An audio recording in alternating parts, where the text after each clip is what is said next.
कतार लगाकर क्या इंतजारी कर रहे हैं और इस ठंडी में किस तरह से तपस्या कर रहे बैठे हुए हैं, ये आपको दिखाना चाहते हैं। ये महात्माओं का गोपनीय राज है। ये राज और रहस्य कुछ दिनों के बाद आपकी समझ में आएगा, अभी तो नहीं आ सकता। इसमें अगर आध्यात्मिकता का कहीं मसाला ना होता, सच्चा और सत्य, तब तो आप बहुत दूर चले गए होते। ये तो असली चीज है और वही सबको घूम फिर करके उसी जगह पर आ जाना। आएंगे वहीं, वो रास्ता एक दिया जा रहा, अभी रास्ता और रास्तों के स्रोत अभी खोल दिए जाते हैं, तो चारों तरफ गली पूछे से और फौरन पगडंडी और सड़कों पर आकर और फौरन आ जाएंगे बिल्कुल। फिर आप देखिएगा इस दृश्य को, तो आप ऐसा मत समझो वो कहते तो कुछ नहीं है। अगर कह दें कि तुम ये हो, तुमने सुबह इसको मारा, शाम को इसको मारा, इसकी चोरी की, इसकी डकैती की, इसका बुरा किया, इसका ये किया, तो 2 मिनट नहीं ठहरोगे। फिर तो 2 मिनट नहीं ठहर सकते हो, भाग के चले जाओगे। करे यहाँ तो सब कुछ खुल गया, यहाँ तो कुछ नहीं है। लेकिन वो धीरे से पोशीदा रखकर वो धीरे धीरे धीरे धीरे जब रास्ते पर ले आएंगे और बांध लेंगे, तो कहेंगे अरे बेटा, ये बच्चे, तूने बहुत कुछ कर लिया, ये काम किया है। तब उसका होश उड़ जाएगा और वो अपनी जगह पर आ जाएगा। वो आदेश उसको मिलेगा, उसका पालन करेगा। उसका नाम है भक्ति। वाल्मीकि बदल गए, गंगा बदल गई, सदन कसाई बदल गए और बड़े बड़े राजे और जिम्मेदार बदल गए और डाकू और बदमाश बदल गए, बड़े लुच्चे और लफंगे बदल गए। महात्माओं के पास पहुंच करके बदल जाते और बड़े बड़े सिद्ध हो गए और बड़े ज्ञानी हो गए और त्रिकालदर्शी हो गए और जो इतिहास बना दिया उसको अभी तक कोई काट नहीं सका। उन्होंने लिख दिया मैं सबसे बुरा था, मैं सबसे पापी था, मैं सबसे गुनाहगार था और सब कुछ चिल्लाकर उन्होंने किताबों में ढंढोरा पीट दिया।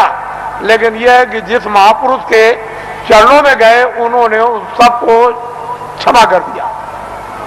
उसके बाद में मसाला है, जड़ी है, औषधि है, बूटी है, उसको लगा करके और सबको धो डाला। तब उसको स्वच्छ और साफ और निर्मल और शुद्ध और पवित्र है उसको कर दिया। उसकी तब महिमा होती है, तब गुणगान होता, तब भक्त और भगवान की लीला होती है। नहीं तो वैसे तो कौन भगवान को पहचान सकता है? भगवान तो भक्तों को पहचान लेगा, लेकिन भक्त कौन है? कोई नहीं। भक्त और भगवान का एक रस, एक रूप और एक भाव जब बन जाता है तब लीला होती है भक्त और भगवान की, स्वामी और सेवक की, और मुर्शिद और मुरीद। तो मुसलमान जो मस्जिद में इबादत करते हैं, उनके इबादत करने का तौर तरीका सही नहीं है, गलत है। इसलिए मुसलमानों की इबादत खुदा कबूल नहीं कर रहा। क्यों नहीं कर रहा? कि उन्होंने अपने दिल और दिमाग को पाक साफ नहीं रखा और गंदगी से मालिक इबादत को कबूल कभी कर नहीं सकता। इसलिए उनकी इबादत कबूल नहीं होती और वक्त उनका जाया हो रहा। और ये जिसमें जो आपको थोड़े वक्त के लिए दिया गया, वक्त पूरा होते ही जैसे ही पूरा हुआ, लेकिन उन्होंने कहा जिस्म हमने इबादत के लिए ही दिया है कि इबादत से तुम अपनी रूह को जगा लो और नजात में पहुंचा दो मौत के पहले। लेकिन आपने इसको समझा नहीं, वक्त पूरा हुआ और रूह को जिस्म से निकाल दिया। जिस तरह से हिंदू की जीवात्मा निकाली जाएगी, उसी तरह से मुसलमान की रूह निकाली जाएगी और फैसला दोनों का एक ही तख्त पर होता है, अलग अलग नहीं। वहां न कोई हिंदू है न वहां कोई मुसलमान। वहां तो जो भी तुमने अच्छे और बुरे जो काम किए वो वहां पर हैं और उसी का इंसाफ हो जाएगा। वहां किसी शहादत और गवाही की जरूरत नहीं। ये सब कुछ है महात्माओं को, महान आत्माओं को ये सब दिखाई देता है। इससे मालूम होता है कि वो कौन है हिसाब करने वाला और किस तरह से हिसाब करता है और किन लोगों को फिर मनुष्य शरीर नहीं मिलता और कब तक नहीं मिलता है, ये महापुरुषों को सब मालूम। अब आप लोगों से हमारी ये विनय और प्रार्थना है कि अब आप लोग अपना उम्र का जो थोड़ा बहुत बचा हुआ हिस्सा है, कुछ तो आप खेती दुकान दफ्तर में लगा दो, कुछ बच्चों की सेवा में लगा दो, कुछ मान सम्मान में लगा दो, कुछ सोने में। थोड़ा सा समय बचाओ इसी मनुष्य मंदिर में, जिस्मानी मस्जिद में, तो सच्चे खुदा की रूह से इबादत हो जाए और सच्चे भगवान का जीवात्मा से भजन हो जाए।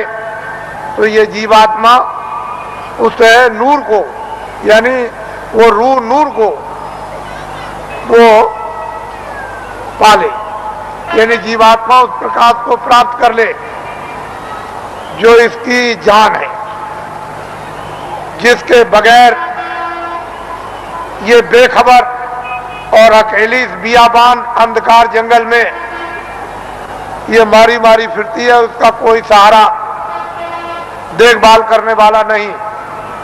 इतना काम तुम करोगे बचा हुआ थोड़ा समय, बाकी जो जो आदेश आपको मिलता जाए 23 घंटे के अंदर 1 घंटा तो आप रिजर्व कर लो कि 10 मिनट सुबह, 10 मिनट शाम को, 10 मिनट दोपहर में, 10 मिनट दोपहर बाद और 10 मिनट अर्ध रात बाद।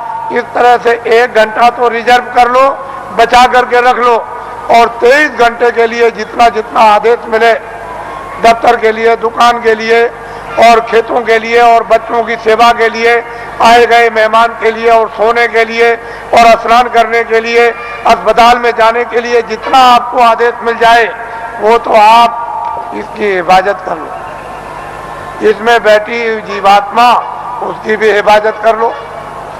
दोनों काम आपके लिए सुलभ हो जाएं, ये भी ठीक और जीवात्मा भी तुम्हारी जाग जाए। लेकिन इसी से जगेगी जब ये ठीक रहेगा, निरोगी रहेगा और स्वच्छ रहेगा और साफ रहेगा और पाक रहेगा, तो फिर जीवात्मा भी साफ हो जाएगी और निरोगी हो जाएगी। नहीं ये रोगी तो वो भी रोगी, ये गंदा तो वो भी गंदी, मन गंदा, बुद्धि गंदी, आंख गंदे, चित्त गंदा, तो जीवात्मा और अंतःकरण भी गंदा, तो फिर बीमारी कैसे जाएगी, ये रोग और कोड़ कैसे जाएगा। तो इसलिए आप